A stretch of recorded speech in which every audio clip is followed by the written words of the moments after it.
Son of a... Oh, so that's where I left it. On October 13th, 2023, Glitch Productions teamed up with Gooseworks to release the pilot episode for their 4th ever animated series, The Amazing Digital Circus. Many, myself included, mostly just myself, expected it to underperform given that new episodes of Murder Drones, their flagship series at the time, were still being released. Instead, it would go on to single-handedly shift the paradigm for not only Glitch as a company, not only indie animation as a genre, but internet culture as a whole. Flash forward to June 4th, 2026, the 9th and final episode went live as a global theatrical release, titled The Last Act. The series was brought to a close after almost 3 long years, and with it, the entire world was shown just how much can be accomplished by a few people with a passion to create. Long story short, I have some thoughts about the finale. So anyways, what's up my guys and gals, it's your boy Tyromaniac, back with another smoking hot video, and today, I'm talking back about the Amazing Digital Circus. Spoiler warning for the Amazing Digital Circus, given that I kinda need to talk about what happens in the show for any of my opinions to make sense. Not that any of you should need a spoiler warning in the first place, because surely you've all watched it already like the good little boys and girls that I know you are, especially given that the entire thing is free to watch on YouTube. That's why I'm gonna save us some time by skipping over the summary of the entire series, instead sticking to just the final episode. To keep a long story short, Pomni helps to keep everyone in the circus sane and united after Kane got deleted, Jax runs off to abstract, which leads to a half-hour segment about his past trauma, and Kane wills himself back to life so that he can begin his redemption arc. We'll get into it more later, but that's all you need to know for now. As for today's review, I'm going to be treating the finale and the rest of the series as kinda the same thing. I have 2 reasons for doing this. The first being that I didn't really have that many strong opinions about the series as a whole, but did have some strong opinions after watching the finale. My second reason is that, after writing down all of said opinions, I realized that most of them just so happen to apply to the series as a whole anyways. Everyone understand? Great. Now then, let's get right into the show!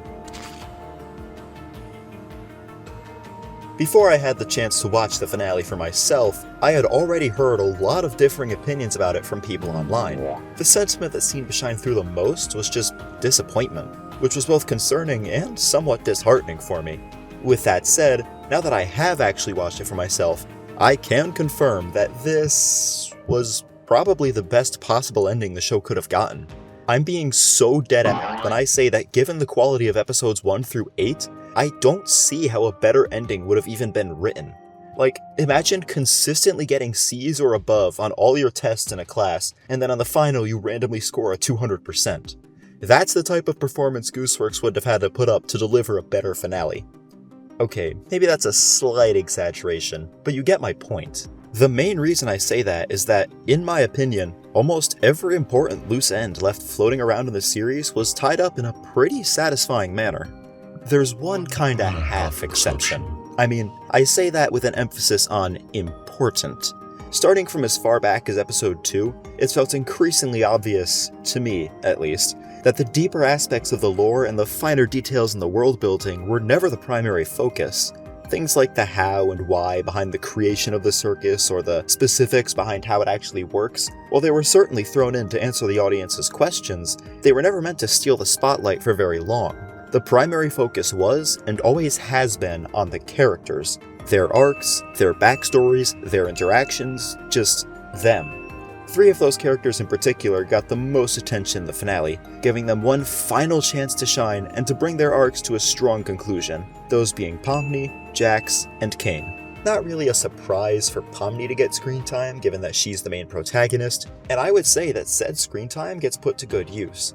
Over the previous 8 episodes, we've watched as Pomni gradually worked her way up from being the literal textbook definition of a girl failure to being the leader that the others rally behind. And now in episode 9, we get to see that arc come to its natural conclusion.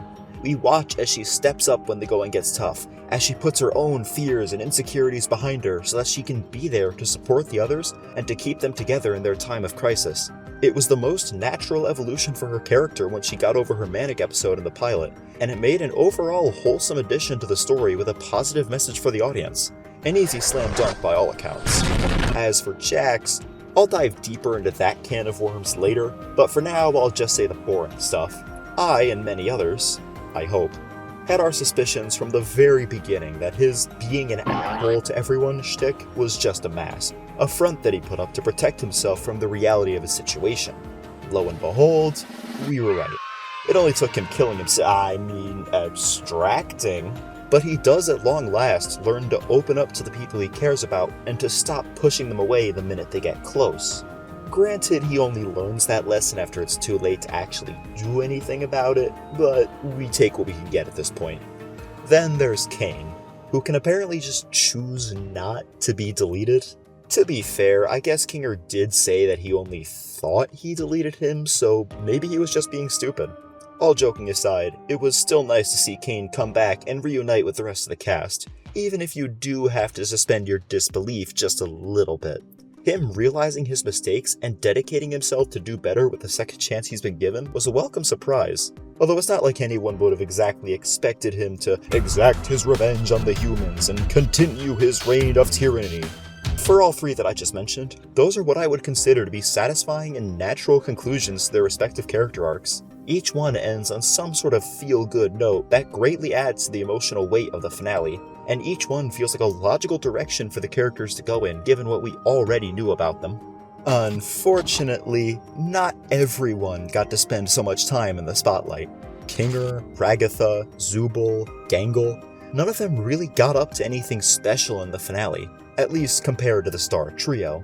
There were plenty of heart-to-heart conversations to go around, of course, but aside from that, nobody really had any standalone moments. We didn't even get any major backstory reveals about any of them, since most of the backstories were already covered in previous episodes. For most of the runtime, they were all treated as a group rather than as individuals, with the focus being on how they all came together to support each other like they probably should have been doing all along.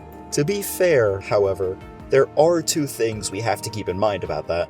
The first is that them being a group was kinda central to the theme of the finale, to show that all the hard work that went into keeping everyone united throughout the series was finally paying off. The second is that there was only ever so much screen time to go around. I've been saying this since the pilot, but we have a cast of 7 core characters with a total runtime of just over 4.5 hours. Meaning that there was never going to be enough to give everyone proper character arcs.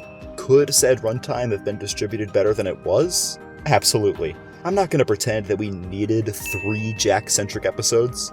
At the same time, I'm also not going to pretend that there was ever any real possibility of every character being equally important to the plot. If you'd consult the diagram, this is roughly how I'd rank them all in terms of overall relevance, and I think it was always going to be this way without more than 9 episodes to work with. To rephrase it as simply as possible, I think they did good with each character, but I don't think they did enough with each character. Having said all that, let's rewind back to 3 minutes ago. Starting from as far back as episode 2, it felt increasingly obvious, to me at least, that the deeper aspects of the lore and the finer details in the world building were never the primary focus. That's right, just because the lore wasn't the main focus doesn't mean that we can just ignore it or anything. I am, after all, contractually obliged to dive into the lore of whatever franchise I happen to be talking about whenever I happen to be talking about it. The Rooftop Sniper makes sure of it. There have been hints littered throughout the series which have only piled higher and higher with each new episode, leading to an absolute tidal wave of fan theories trying to piece together the mysteries surrounding the circus and its inhabitants. Everything from the circus dwellers being digital copies of their real-world counterparts, to them being AI NPCs that only exist within the circus, from Bubble being able to Kinger being able, from Pomni being Jesus to Jax being trans, and just about everything in between. Thankfully for those of us who are paying attention, the finale not only managed to acknowledge a lot of those theories, but it also gave us the answers that we've been looking for. As it turns out, our supposedly human cast has in fact been AI this entire time. Or more accurately, digital copies constructed based on neural scans that were taken the moment they put the headsets on. All this time, the characters we know and love have been out living their lives like normal in the real world. Meanwhile, the versions of them that we know are just ghosts trapped in the Amazing Digital Purgatory. Hell, that reveal even came as a 2-for-1 special, doubling as an explanation as to why the circus was created in the first place. It was one guy, one guy with terminal cancer who wanted a way to preserve his consciousness and live on after his inevitable death. Bad dog. As it also turns out, C&A did in fact create a second artificial intelligence to build off and improve upon what they started with Kane, and Kane ended up absorbing it to stop that from happening.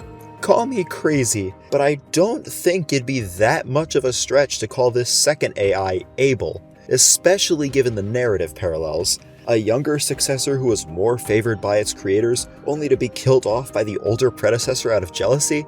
If I didn't know any better, I'd start throwing around plagiarism accusations. Even some of the less impactful theories, like the circus dwellers being able to manifest things into reality using their belief, ended up being confirmed too. Well, technically that one was proven in episode 8, but then the theatrical release treated episode 8 as part of the finale, so deal with it. It's not like these reveals came out of nowhere either. The foreshadowing's always been there. For the neural scan theory, it was the subtle ways that Kane was able to tamper with the humans' minds, implying that they were more integrated into the circus than we originally thought. Things like their names, the stupid sauce, turning Jax vegan, stuff like that. For the Abel theory, it was Bubble acting almost like an extension of Kane's consciousness, echoing his insecurities back at him and hinting at there being another entity coexisting within his mind. For the belief manifestations theory, it was things like Pomni manifesting an exit door in the pilot, or Kinger manifesting a butterfly in episode 6. Having these reveals in the finale not only gives the audience the answers they've been searching for, but it also gives significance to a lot of those smaller moments in retrospect. It peels back the curtain to let us see the attention to detail hidden under our noses this whole time, and the series is better off because of it. Also, in reference to the Kane and Abel thing, I just wanted to state for the record that I, called it almost 3 years ago, motherfuckers! Roll the clip! My guess is that at some point before the events of the pilot, there might have been another AI ringmaster named Abel. I'd say that at some point in the past, Kane ended up getting rid of his counterpart because he was jealous for one reason or another. I knew it! I said that there was a second AI named Abel. I said that Kane killed it off out of jealousy, and I was right! Sorry, just had to get that off my chest. Right, so the last thing I'll talk about in terms of how satisfying the ending was is, well, the ending itself.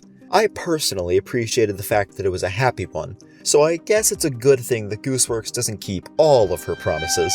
I liked that we got to see all of the characters we've gotten attached to, not you, band together to turn the circus into a world where everyone can get along and just enjoy life.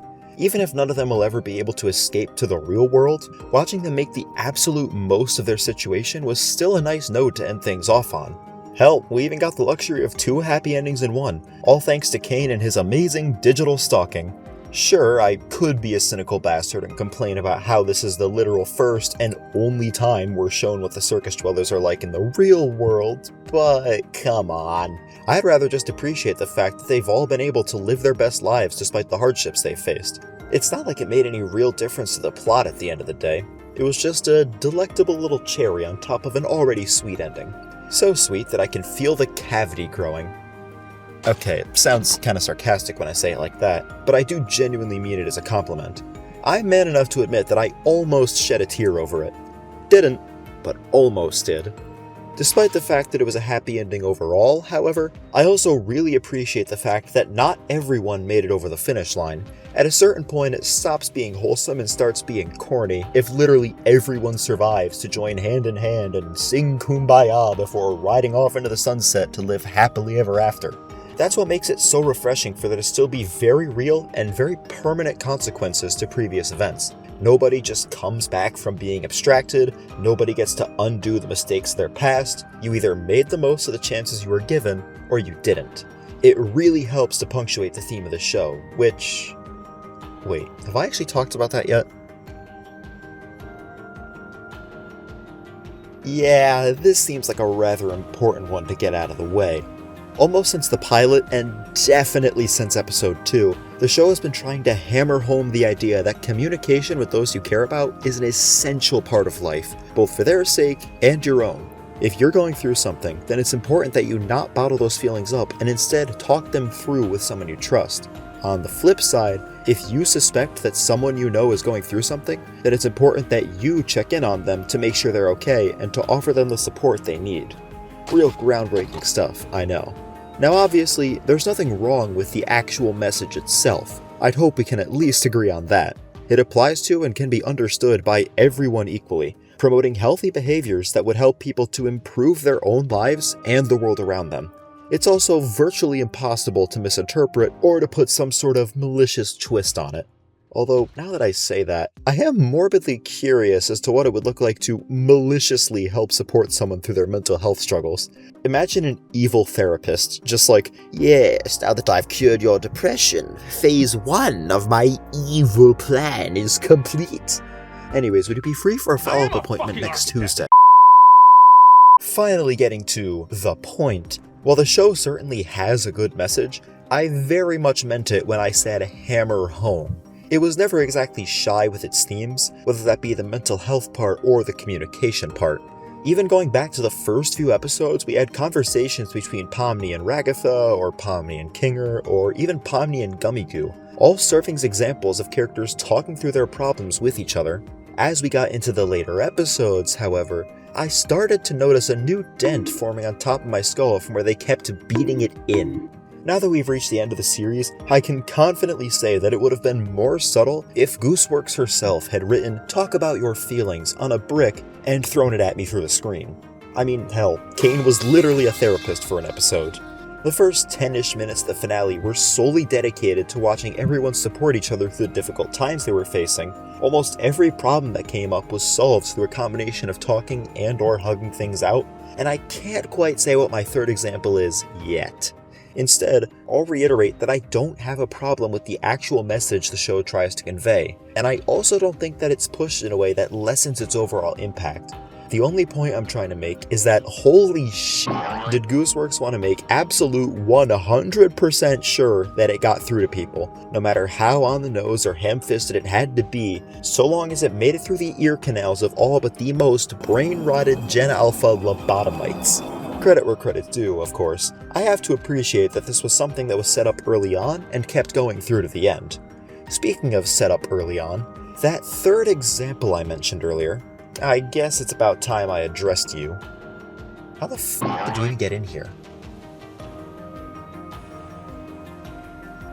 If you somehow couldn't tell from watching it, the vast majority of the finale's runtime was dedicated to either Jax or Kane, and I'm being generous by including Kane there. Almost 25 minutes went to Jax and his backstory. Kane's time in the Void only took about 10. It's not just a finale thing either. Every episode from 6 onward was centered around one of the two of them. Even while I was in the middle of watching it, I had a feeling that this was gonna be the biggest problem that a lot of people had with the finale, and I was right. In fact, it's the only thing I see people talk about online when it comes to this show. A man can't doomscroll in peace anymore. It's horrible. To be fair, I think the majority of the problem comes down to the fact that Jax isn't exactly the most liked character as of late. Fortunately for me, I don't have that problem. Jax and Kane have been my two favorite characters since the pilot, so I've been eating good these past few episodes. Please, Daddy. I told you, when I'm finished, you can have what's left. In all seriousness, it is a valid complaint to say that two characters shouldn't be hogging all the runtime when the cast is made up of 6 or 7, especially in the series finale. It's like I said earlier, 9 episodes isn't enough time to fully develop all of them, so some get prioritized and some get neglected. That being said, I would personally advocate that the obvious solution there would be to make more episodes, not to redistribute an arbitrarily limited amount of screen time. I don't think the show would really benefit from turning 2 or 3 decently developed characters into 7 underdeveloped characters, if that makes sense. It's not like the others were just entirely ignored either. They just had their character arcs confined to the first half of the series and maybe weren't given as much screen time individually. Ragatha had to learn to prioritize her own needs over the opinions of others. Gangle and Zooble both had to learn to love themselves and each other despite their external insecurities. Pomni I already talked about, and Kinger actually didn't have an arc, but only because he was already a finished character whose purpose was to support the others. Of course, we could go back and forth and on about the would've, could've, and should've, or we can talk about what actually happened. So, let's do just that. Let's talk about the two attention whores. Starting off with Jax, we finally get to learn why he's so insufferable. Yeah!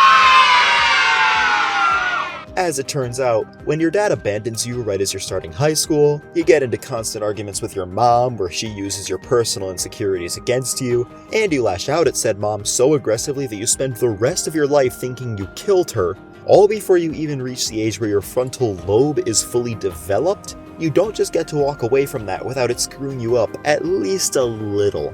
Hard to believe, I know, but it's true.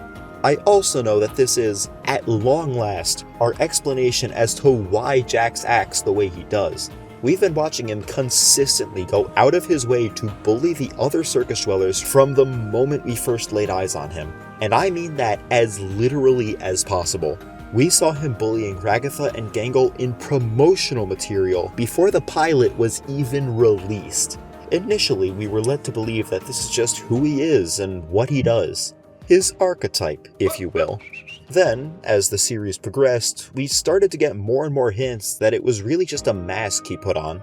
That mask would slip from time to time, and we would see that there was a part of him that did genuinely care for those around him, but he was keeping it repressed for whatever reason by acting the way he did. It wasn't until the finale, and more specifically our glimpse into his past with Ribbit, that the answer was finally locked in. He did it to stop people from getting close. When you start to care about people and they start to care about you, there naturally comes a point where you both learn things about each other. Personal things. And to Jax, nothing could be more terrifying. It terrified him that the others might learn about his deepest fears and insecurities, because what if they might use those against him just like his mother did? In his mind, it's easier to be the actor and to never let anyone get close enough for that to happen, to eliminate the risk for good at the cost of being forever alone with no one to trust. I will now clarify that none of what I said necessarily justifies or excuses his behavior. Obviously, you shouldn't go around being a dick to people, no matter how tragic your backstory is. Bottling up your feelings and taking them out on others is the objectively incorrect way of dealing with your mental health, and I love that Gooseworks acknowledges it. When Jax abstracts, it's made explicitly clear under no uncertain terms that this is the direct result of his own actions, of his own inability to reach out for help or to accept help when it was being offered. In that way, the show makes an example out of him to reinforce its central theme, a sort of what not to do, if you will. All the time he gets in the spotlight throughout the series, all his previous actions combined with his eventual fate in the finale, we, the audience, are meant to reflect on that and realize that there are consequences to handling things the way he did. If you ask me, I would say that using him like this to support the central message of the show justifies the amount of screen time that had to be sunk into it. My only real complaint is that we didn't get to see the abstraction itself, especially considering that this was kinda our last chance.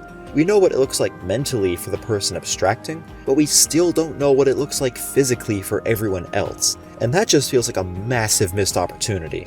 Not getting to see it actually happen robs us of the potential emotional impact that it would have offered, so instead we're just left with the knowledge that it happened off screen and nothing else.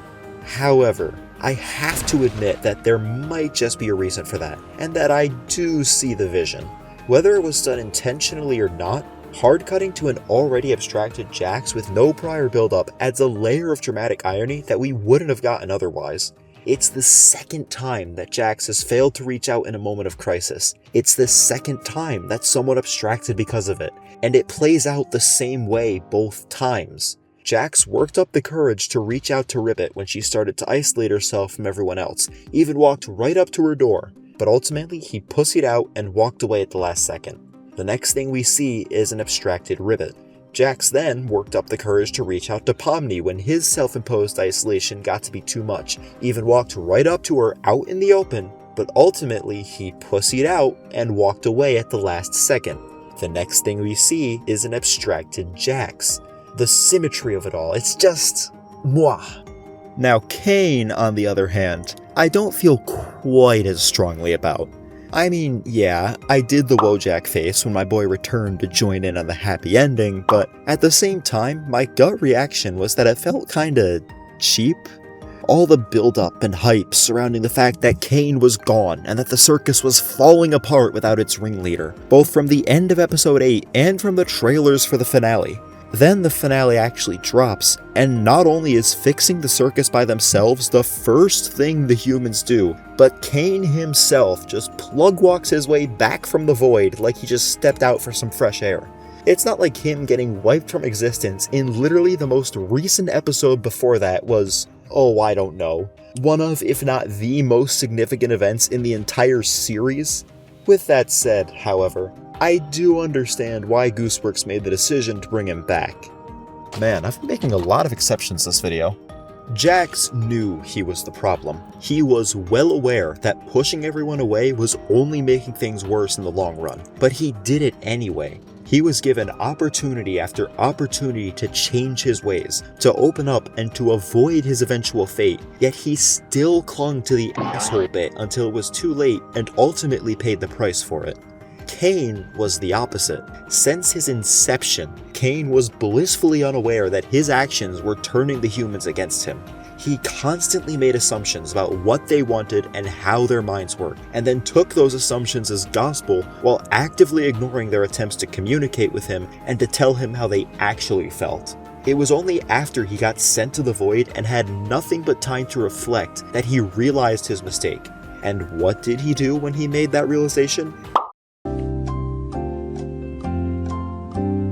He immediately did everything in his power to go back to the circus, act on the suggestions that the humans had given him, and finally make genuine attempts at communication to not only understand them, but also to connect with them. Jax was the what not to do example, who warned the audience against bottling everything up and never reaching out, while Kane was the what to do example, who showed the audience that reaching out is not only possible, but necessary for a happy and fulfilling life. Now, aside from all the sappy, philosophical stuff that makes me sound smart, there's also the obvious reason why he came back. It's only thanks to him and his power that the circus dwellers were able to rebuild the circus and turn it into the paradise it is now. And we also wouldn't have gotten to see how they were doing in the real world without him either. That would be a pretty massive chunk of the finale's emotional weight gone if Kinger had just remembered to click empty recycling bin. Huh? Oh. That's right. On top of all the things I just talked about, Kane's return also gives us our last batch of answers regarding the lore, including answers to some of the oldest questions in the series. We already learned from the start of episode 8 that C&A created a second AI that Kane ended up absorbing, with that AI being the Abel that this fandom's been chasing for the past 3 years. It's never called that in the show itself, but I choose to because it means that I was right about something for once. Regardless, episode 9 then reveals that Abel never actually died after being absorbed by Kane. He integrated. Kane stole his power, using it to make himself stronger and to give himself greater control over the circus. In exchange, Abel gained a host that he could live on inside of as a parasite. Even if he never quite managed to take the driver's seat for himself, Abel was still able to influence Kane by feeding into his insecurities, capitalizing on even the slightest hints of adversity to keep him paranoid and egotistical. Call me crazy, but I wouldn't be shocked if Abel went so far as to create an external persona to make pulling Kane's strings even easier. On an unrelated note, has anyone seen Bubbles since Abel got cast off into the void? I'm sure that's unrelated. But hey, that's just a theory. A film theory. No, I can't disrespect the Big Pat's legacy like that. Either way, it was only after ridding himself of Abel's influence that Kane was finally able to break free of his own insecurities, thus creating a nice little bridge between his character arc and the deeper lore of the series. The theorist in me would argue that that alone makes his return worth it, even if the reviewer in me wants to complain about how it undermined previous events. If nothing else, I was absolutely salivating over the elite aura and hype moments that came from it, and any longtime viewers of this channel, if there are any of you left, will know that those are all I really care about. I'm a JJK fan for a reason. Yeah, I can't come up with a good segue for this, just cut to the next segment. When Glitch first came out with Metarunner and Sunset Paradise, we had almost 10 years of SMG4 history beforehand telling us what to expect in terms of the writing style and the overall tone. Then, when they first came out with Murder Drones, we also had the entirety of Liam Vicker's catalog spanning over 8 years and 2 separate YouTube channels leading up to it. It helped that a good chunk of said catalog was made up of fully fleshed out stories, or at least the discarded attempts at them. We could also go off of Metarunner for Sunset Paradise, but that's besides the point. In all 3 cases, we had prior experience with each creator to give us a feel for what a fully fledged animated series would look like coming from them.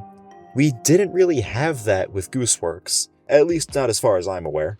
All we really had were a handful of disconnected animated projects. Good disconnected animated projects, to be clear, but still nothing to match the scale of something like SSTWL. All we really knew was that she likes to play with symbolism in her visuals, and that she tends to adhere to a more chaotic style across the board, whether that be the humor, or the writing, or the visuals again. Even with that, we still had no idea how she would handle a continuous plot told over multiple episodes. Now, thanks to the Amazing Digital Circus, we do. The more you compare the two, the more it starts to look like Liam Vickers and Gooseworks take the exact opposite approaches to storytelling, with the main difference being how they balance their plots and their characters. For Liam Vickers, while he does typically create a lot of different characters throughout each of his stories, he doesn't typically give any of them a lot of depth or attention. You usually won't see them grow or change from beginning to end, and any development they do get usually comes in the form of learning more about themselves or the world around them. Obviously there are exceptions to that. I consider Design and Internation Cube his magnum opuses for a reason, but that's generally the rule of thumb. There is, however, a very good reason as to why Liam writes his characters that way. It's because they aren't the real focus. More often than not, the real focus is on the world building and the original concepts that go into said world building. The main purpose of the characters is to serve as our windows into this world that Liam created, allowing us to explore and learn about it through them. Think about Murder Drones, Liam's most recent project and probably the best example for the point I'm trying to make. Our protagonists, Uzi Dorman and Serial Designation N, don't really change that much as the story progresses. Sure, the two of them form a tight emotional bond with each other, and N maybe learns to assert himself after being a doormat his whole life, but that's about it. You could snatch the versions of them from the pilot and drop them right into the finale without much of anything changing, if that makes sense. Look at those two, right? And then look at the worlds they live in.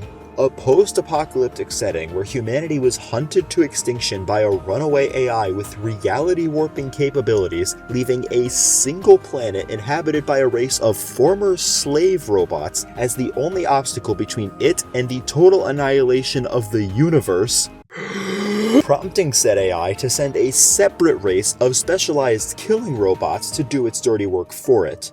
That is the simplest possible summary of the Murder Drones lore that I could write, and I am still only covering maybe a third of it, if that. We spend 8 full episodes piecing this plot together, and we do it exclusively through the eyes of our aforementioned protagonists. Even better yet, those same protagonists are themselves wrapped up in and play integral parts in that lore. So everything that we learn about them is something that we learn about the world by proxy. So what if they're technically static characters? The real bread and butter of the series is their journey throughout the story, and that is very much dynamic. Then there's Gooseworks. Compared to Murder Drones, the world of the Amazing Digital Circus is actually kinda static, from the start of the first episode right up to the end of the last. What's happened has happened. C&A made the headsets, those headsets took neural scans of whoever put them on, those neural scans were used to create digital doppelgangers, and those doppelgangers get to spend the rest of eternity trapped in the domain of a creative AI. It's really interesting to dive into and learn about, don't get me wrong, but the point still stands that nothing really changes as the series progresses. Nobody manages to escape the circus, the headsets are still out there waiting to be put on, and Kane is still technically the ringmaster even after going full am. As with before, however, there's a very good reason for that. Contrary to how Liam does things, Gooseworks intentionally made it so that this world and its lore aren't the main focuses of the story, but rather the characters themselves are. We spend most of the series watching them live their lives and interact with each other, all the while learning about who they are deep down and what secrets their past hold, about what makes them tick and what makes them break. The main purpose of the lore and the world building is to create situations for those characters to be put in, with the important part being how those characters react to those situations. Like I said earlier, the circus is still online by the end of the series, and everyone inside is still trapped with no way to escape. Nothing about that has changed across any of the 9 episodes. What has changed is that the circus dwellers have finally come to terms with this reality, choosing to treat each other as family and to turn the circus into a place where they can all thrive together. There's also the personal growth they've all undergone as well. Pomni evolves from a dysfunctional wreck to a group leader, Jax crumbles from his inability to let people get close, Ragatha stops concerning herself as much over the opinions of others, Cain starts concerning himself over the wants and needs of others, Zubul and Gangle help each other to accept who and what they are, and Kinger survives. Somehow. Even if 3 out of those 6 listed character arcs ultimately got shafted in terms of the runtime, they're still a far cry from being static like the world itself or Liam's characters are. That's all I'm really saying when you boil it down. Liam Vickers tends to create worlds with deep lore and characters that serve to explore said lore while moving the narrative forwards, whereas Gooseworks created a world that almost serves as a sandbox for a cast of dynamic characters to play around in and develop as they go. It's interesting to be able to see Glitch as a company put forward 2 shows with so much contrast in their writing style, and it's one of the many things that I appreciate about the Amazing Digital Circus as a show in particular. It's not the only thing, though, and I know just how to cover everything else on that list. That's right, I remembered how to write segues. So, our entire existence here is just LARPing.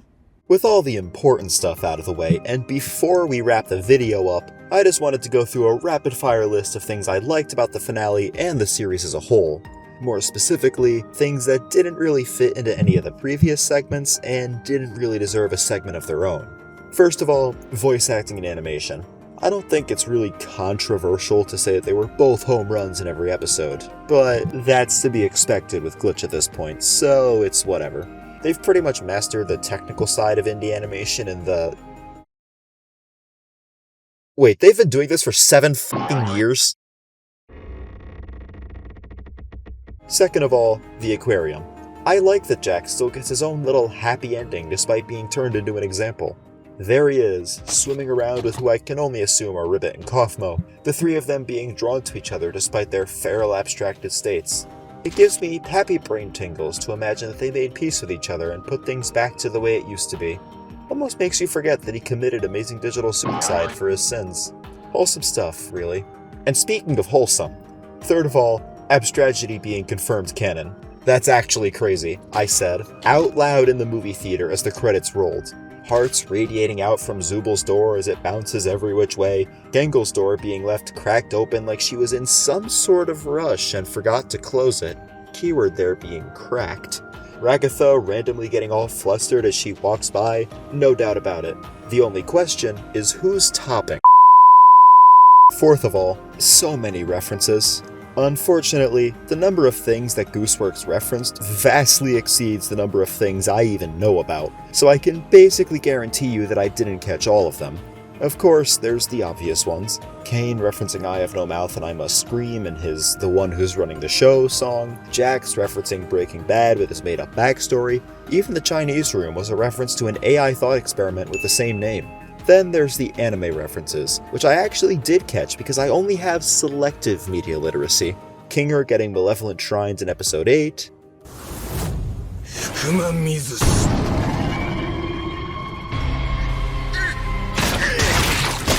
Cain hitting a hollow purple to cast Abel off into the void in episode 9. Even that one clip in the intermission in episode 5 is a Mahito reference if you really squint at it.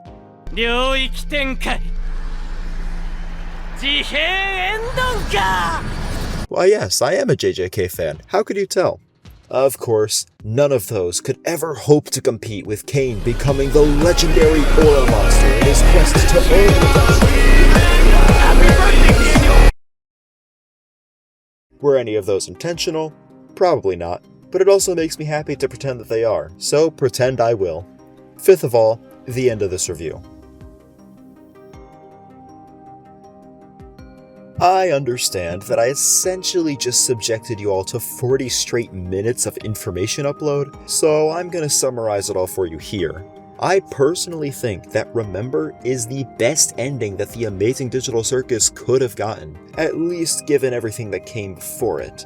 While certain characters were definitely pushed to the side, those characters had already been getting pushed to the side for the past few episodes, not to mention that they had also already had their time to shine earlier in the series.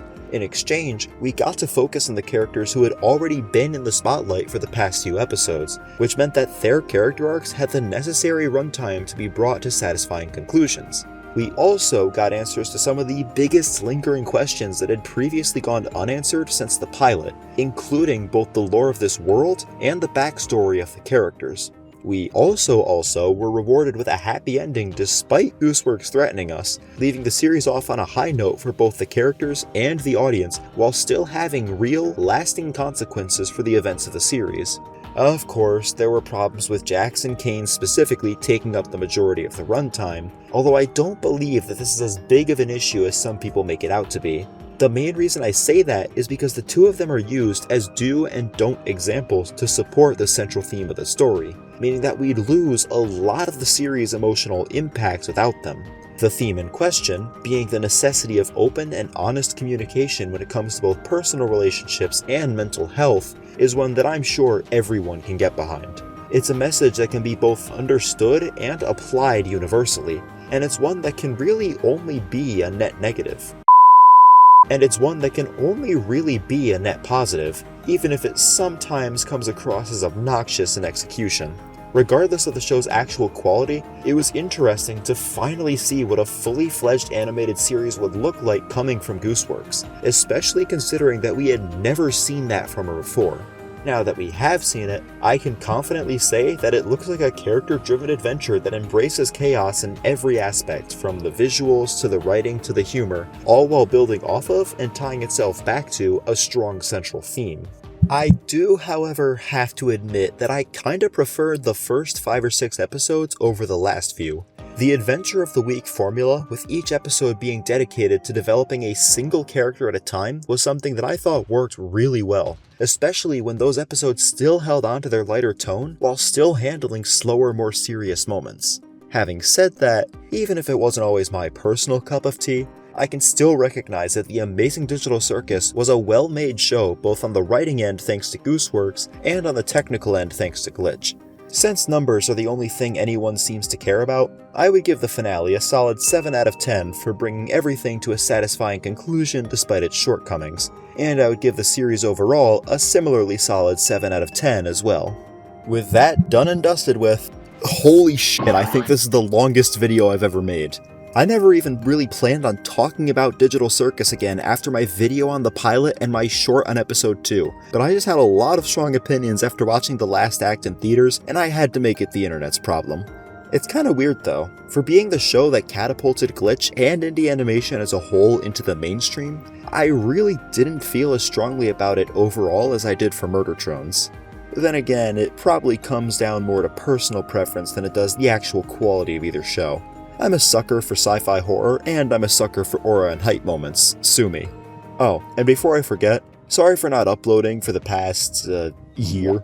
I could rattle on about excuses like how I graduated college and how I've been looking for a job, but the honest truth is that like half of it is just because I've gotten lazy. Chud maxing for real. Regardless, thank you all for watching because that's it for this video, so remember to light up that like button, smoke that subscribe button, drop a big old comment, check out some of the videos on the left, and I will see you guys in the next video.